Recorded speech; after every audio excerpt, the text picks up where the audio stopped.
Вземи лист и химикал. Който не знае тези правила, да не се нарича фермер. Ако искаш да спасиш стоката и парите си, слушай добре. Започваме. Присадката в никакъв случай не заравяй в почвата. Ще задушиш дървото, ще го изгниеш. От почвата поне 3 пръста да остане над земята, дори почвата да е кал, ще даде живителната вода. Не е за пиене, а за да се захване коренът за почвата, да поеме въздух. За зимата боядисайте дърветата в синьо, т.е. с бордолезов разтвор. Този син цвят е кошмарът на гъбичките и насекомите. Излейте оцет в почвата. Ако се пени така, това означава, че е воровито. Блокира тора, добави сяра, разтвори почвата. Не харчи пари за вкоренител. Смеси мая и захар във вода. Тази пенлива вода побърква корените, съживява почвата. Растението ти е бледо?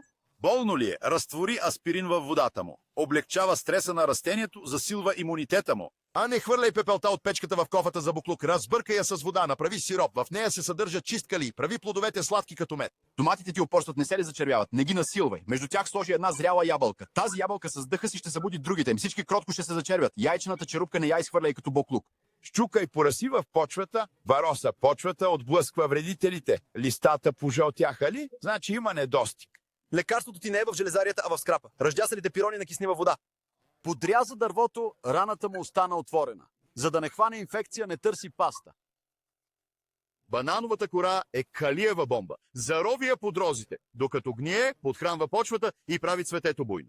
Остави копривата да изгние във вода. Миризмата й е малко тежка обаче.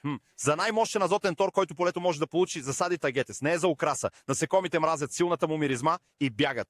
Това е естествен пазител. По листата ли се появи брашнеста мана? Смеси мляко с вода, напръскай листата. Веществото в млякото унищожава гъбичките и сушава ги.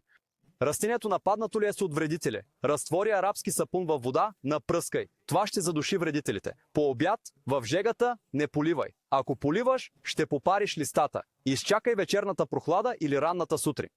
Когато режеш клона, не го режи право. Ако го режиш право, вода ще стои отгоре, ще изгние. Трябва да режеш под ъгъл, за да се оттече дъждовната вода. Подряза ли болно дърво? Тази ножица вече е гнездо на микроби.